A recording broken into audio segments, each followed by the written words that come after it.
That is the first failure on a long-term coating. That's doing phenomenal. Not a whole lot on either of these products. It's probably the only product that's still really working out of this whole section. That's what we want to see right there. That looks fantastic, actually. I'm gonna hit all 4 of these here with the pressure washer.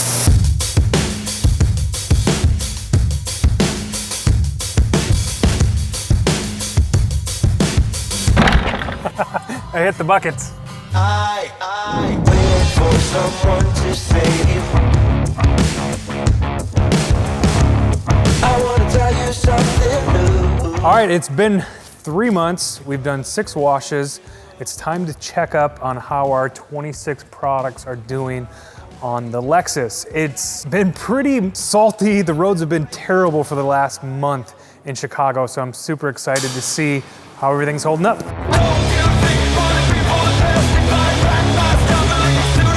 Let's make some pre-wash observations. Obviously, you get protection options, waxes, ceramic coatings to make the car stay cleaner longer, make it easier to wash. And looking at some of these products on the car, you can already see, you know, this corner right here, it looks cleaner than that side of the hood.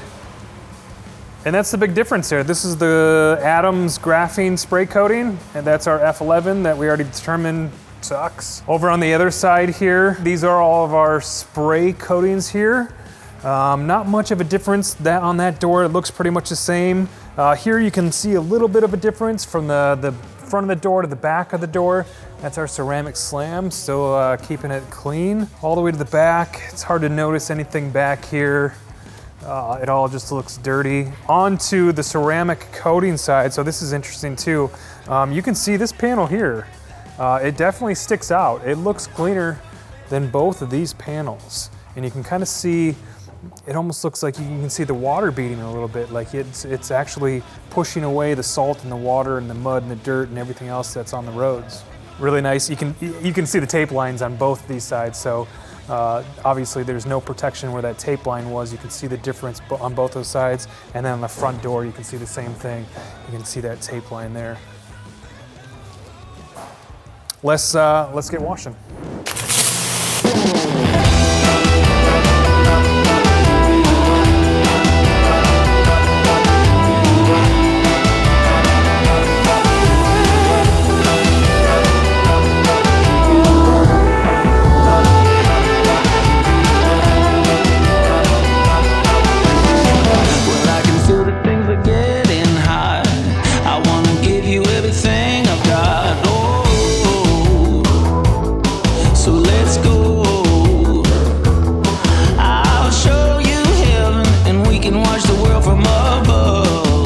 If you're wondering why I am drying the car just to spray it down with water and see if everything's hydrophobic, there's a very good reason behind it.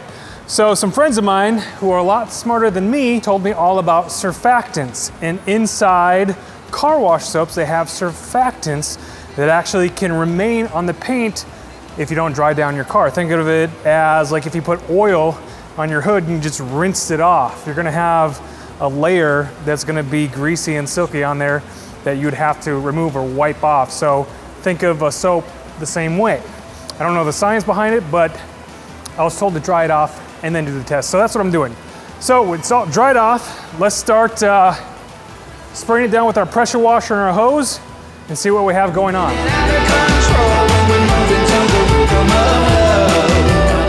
All right, just an update on what we got here.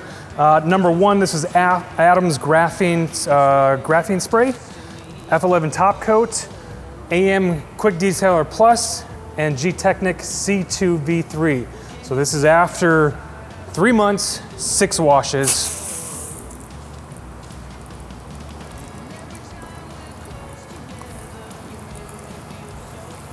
Kind of doing a little flooding and a little, trying to get it just kind of rain a little bit.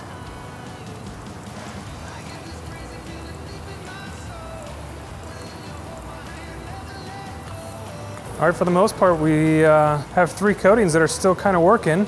F11, we already knew that is gone. That's not working. Let's try to flood it. I want to see what it looks like in different.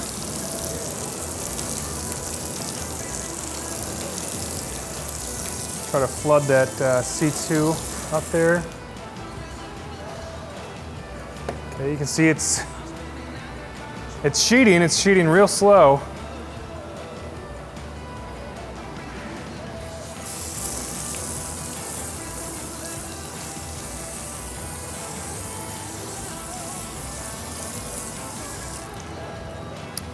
I'm surprised how well the Quick Detailer Plus is doing. That's doing phenomenal.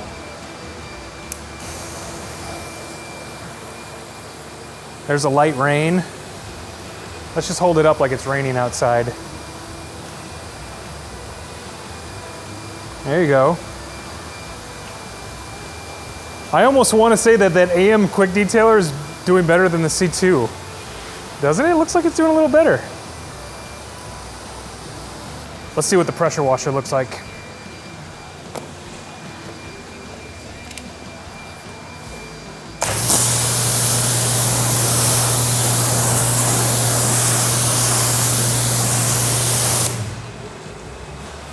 I can now see I put a lot of water on there. Everything is pretty flat. Okay, Adams, that's sheeting the fastest. We almost got a race between the AM and the C2 here. Let's give it 30 seconds, see what everything does. All right, after about 7 to 8 seconds, Adams is fully sheeted. The C2 and the AM product, they're both sheeting there pretty slow, but they're both kind of doing their jobs. And then the F11 is not doing much of anything. At the very bottom here, we got a contact angle that's a little more aggressive. You can see the water's off of there, but in the middle and the flat areas, it's not doing much of anything there. Shine Armor and then the torque detail product. Those are both spray products. Okay, we're getting a little rain there. How are they doing?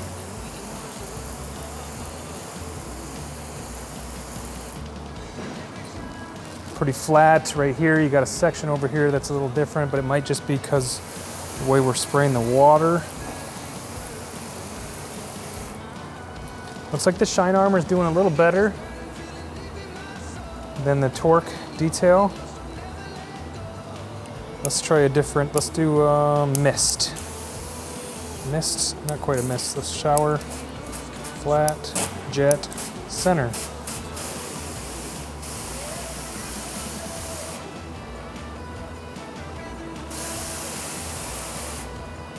Okay. Shine Armor. Let's do the pressure washer.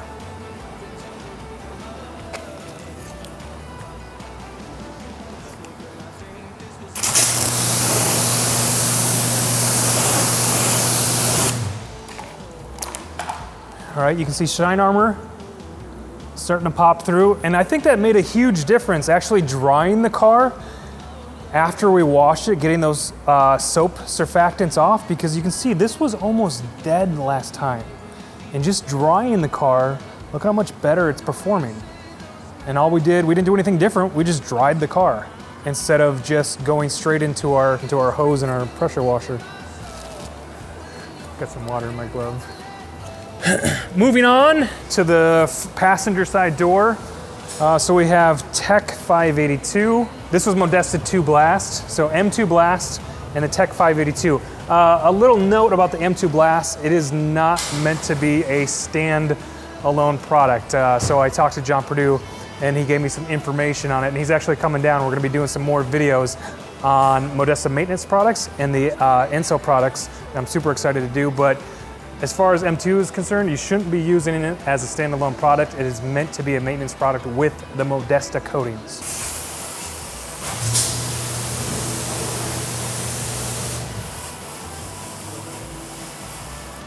Okay, that's our light spray. Do a mist. I think if you mist pretty much anything, you can get it to bead. Like the windows, the glass, there's nothing on there.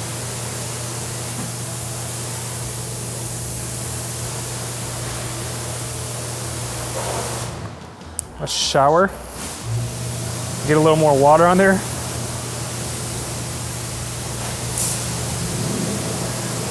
All right, give that a second. All right, this is the Tech 582 ceramic spray. You can see the water is kind of sheeting off of there. Is there anything on there? I don't know. Because the other side's doing the same thing pretty much.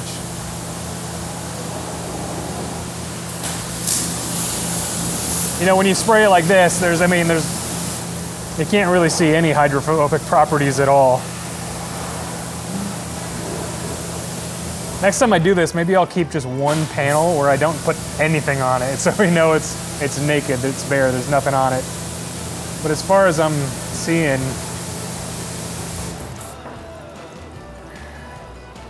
not a whole lot on either of these products, I would say. All right, moving on to the back door, we have lithium ceramic slam, and then Chemical Guys hydrosilk, I think it is. Kind of a paste ceramic that they have going on. Okay. So we have some action here. Let me go to more of a mist. All right, misting.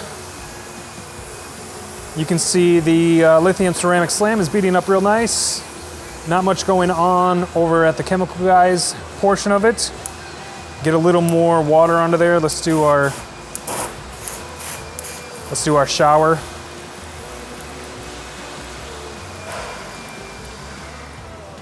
And you can clearly see that the lithium ceramic slam is still on the car, still protecting it, it's still hydrophobic.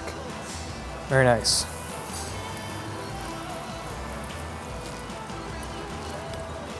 All right, moving on to the back, we have new finish and then Conolite Insulator 845 wax, both paste versions. We're gonna do a real light mist, see how they're both doing. Again, with this light mist, I think you're gonna get just some hydrophobic properties with any product. Let's go to the, what do I like here? The shower. Shower. All right. Not much going on when we shower them. You can see it's very flat looking. I think it's pretty safe to say it's kind of going, you can see that kind of pulling away a little faster.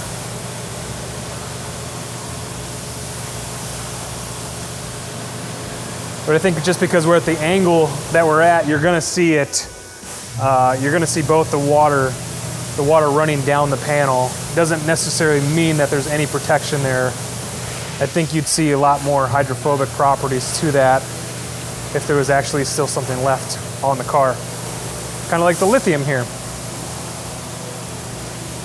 All right, let's spray down the whole side here with the pressure washer, so you can get a nice angle of how everything's doing.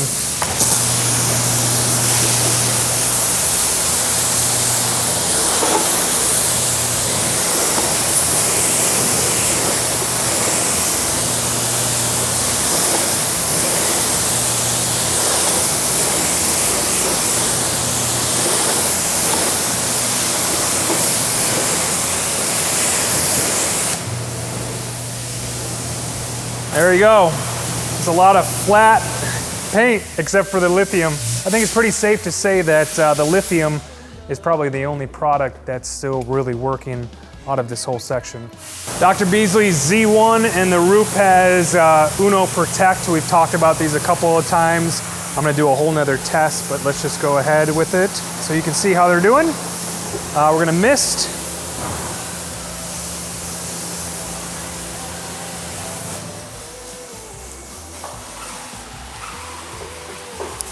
Shower.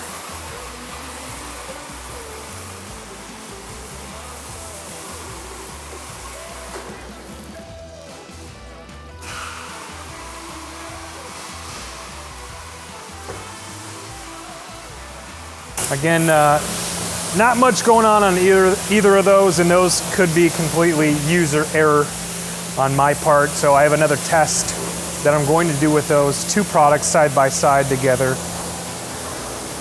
Now on to some of the heavier ceramics that we use. These are all over-the-counter ceramic coatings. Most of these that you guys can get on your own, and these are the long-term protection products. So you saw on the other side We only really have one spray coating that's actually doing anything. The Adams Graphene spray coating is doing well, and the C2 and the AM Details products seem to be doing all right too.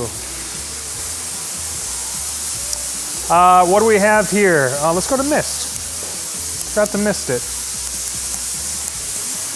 Mist. Dr. Beasley's nano resin, and then the Geon Mo's. Shower.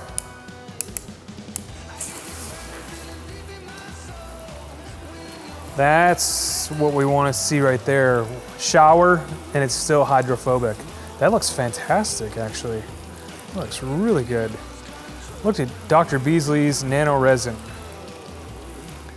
That is the first, so far, we haven't looked at the other ones, that is the first failure on a long-term coating. You can still see it's starting to sheet there, but there's definitely not a heavy hydrophobic property to that coating at all. It sheets faster than a lot of the spray coatings that we used or the spray protectants that we used, but it definitely does not look as good as that Geon product. And we even saw that before we even washed it. This part of the car just looked cleaner than the other parts.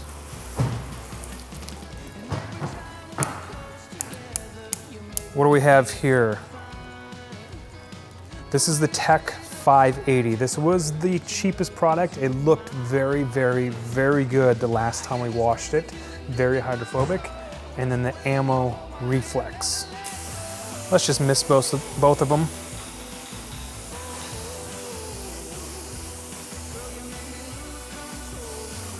When we mist them, they look hydrophobic. Go to shower.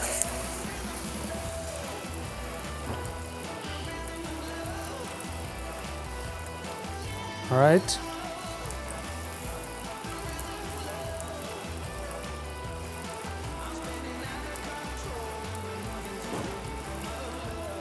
So what I'm seeing here is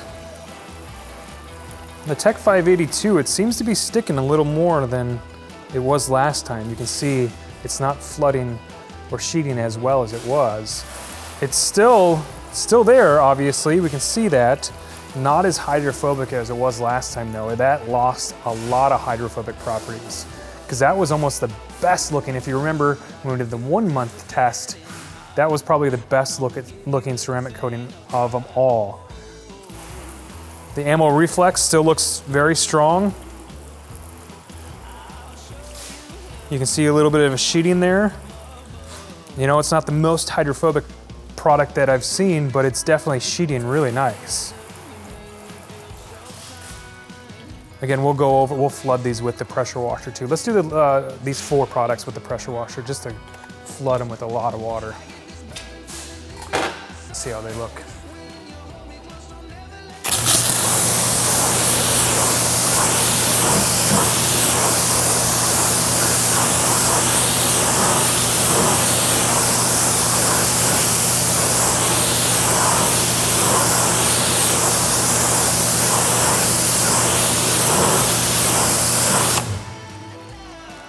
All right, out of those 4 products, I'd say the Geon Mo's is probably doing the best.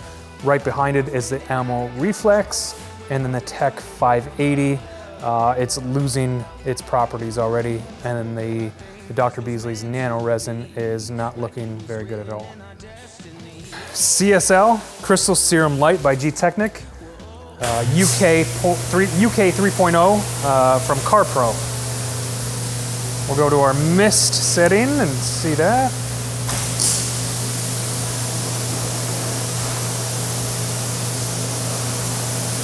Both looking pretty good. Let's go to the shower.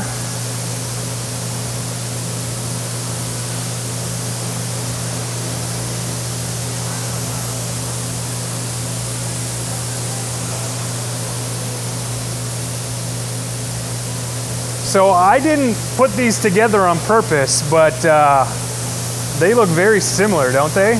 They're both performing very well. This is the shower. I'm trying to get a lot of water on there. They're both very hydrophobic beading. They're definitely more hydrophobic where that ammo reflex is probably a little more hydrophilic. So if you don't know the difference between hydrophobic and hydrophilic, if something's hydrophobic, it pushes water away. It's very resistant to water. It wants to push it, it has a very high angle, so you get these tight water beads.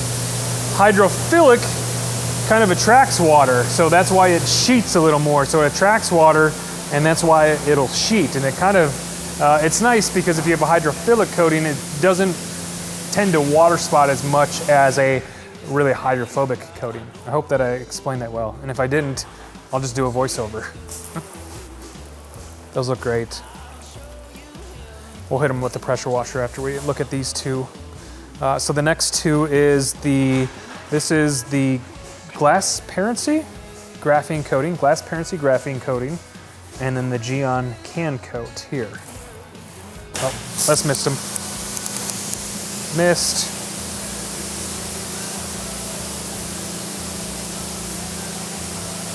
They look great. Let's shower them.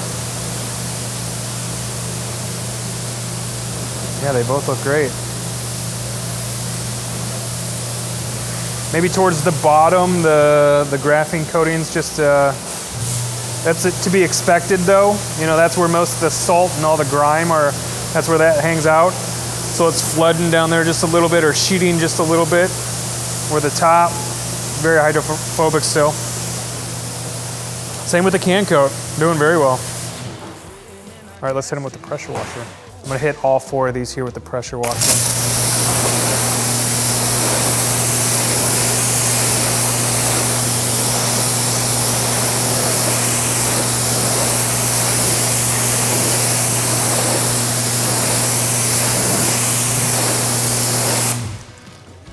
They all look great. Good job. Good job, guys. All right, to the top. For the top, we have Beadmaker Veros ceramic spray, 303, and Car Pro Reload. Yes, I had to think about it. I'm going by memory because I lost my sheet. Let's mist them.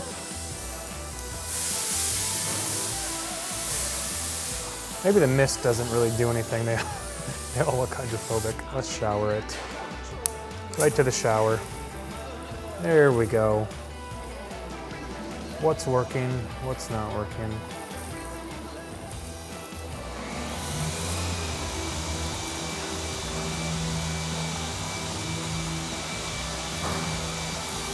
Now this is a very flat surface. 303 over there, you can see that it's trying to work its way out there. The Veros is kind of slowly doing the same thing. And I fully plan on doing another one of these videos on the car and trading up the products, like putting these products on the side panels and see how they perform. So just because it's not performing well in a particular area, you know, kind of keep that in mind. You know, this isn't a perfect test. You know, some of these spots may be more vulnerable to, you know, chemical wear and stuff like that. So, and obviously this is flat. When you have a panel here, it's gonna look a lot better because there's a lot more of an angle there. So just keep that in mind when you're watching this stuff, or you're watching anybody's video for that matter, you know.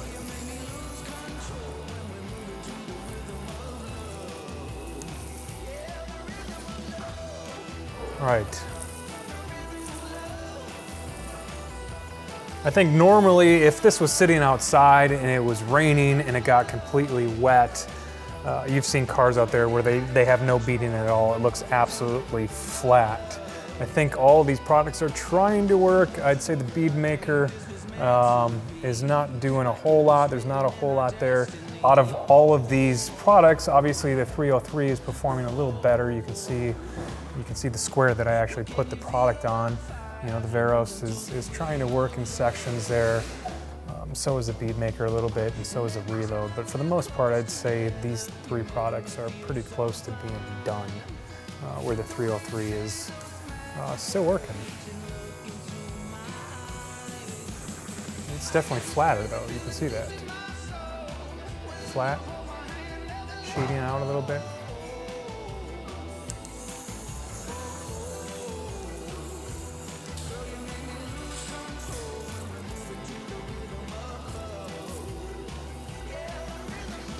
On to the windshield, we have G-Technic G1 Smart Vision. We have the Glassparency glass coating, CarPro Flyby 30, and then the Dr. Beasley's Glass Serum. So should we even mist it? Are we wasting our time when we're misting it? We'll mist it.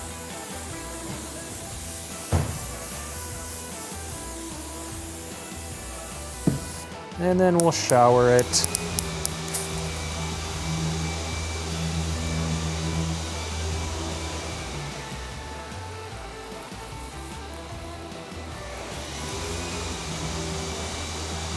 The bottom two are definitely doing a little better. Again, I don't know if position has anything to do with it. I'd love to switch these coatings around the next time we do them and do the Smart Vision up here and do the Flyby 30 down here and see what the difference is. But as far as I can see and what I'm looking at right now, the Smart Vision G1 is doing fantastic, and so is the Glassparency. They're both doing very well, very hydrophobic. That water is just flying right off the windshield. And then the top two, the Flyby 30 and the Dr. Beasley's product, you can see where the windshield wiper goes. So where the windshield wiper actually goes, it's not doing too well, but outside of that, you can see the top there. So you can see exactly where the windshield wiper goes there. That section that isn't touched by the windshield wiper is doing well, but where that windshield wiper is wiped off all that product, basically. Over here, I think the Flyby 30 is probably doing a little better than the Dr. Beasley's products, because you don't really see that hard edge like you did on the Dr. Beasley's product of where the wiper goes. Then we'll go up. But the wiper pretty much was like this, and you can kind of see it's still trying to be hydrophobic a little bit where the windshield wiper is, and then this is pretty hydrophobic. And then both these products pretty much get the full windshield wiper. You know, maybe just a little bit, not right here. But you can't even tell a difference there. You can't even see that part. It's like the windshield wiper hasn't affected those two bottom ones. That's my story. This is my car. I put 26 products on it. Like I said, take everything with a grain of salt. I want to test these products. And what I'll probably do now is I want to see how these coatings last on here. That's hard because how long am I going to drive it? Maybe I'll redo the other side with some different spray coatings and take all the winners, the ones that have been doing well, and bring in some new ones and really see how they do. I don't know. Let me know in the description below. What do you want me to do? Should I just wipe everything and start over, or you want me to keep this side, the ceramic coating side? Maybe I'll redo all those and see how they're doing. Thanks for watching. See you next time.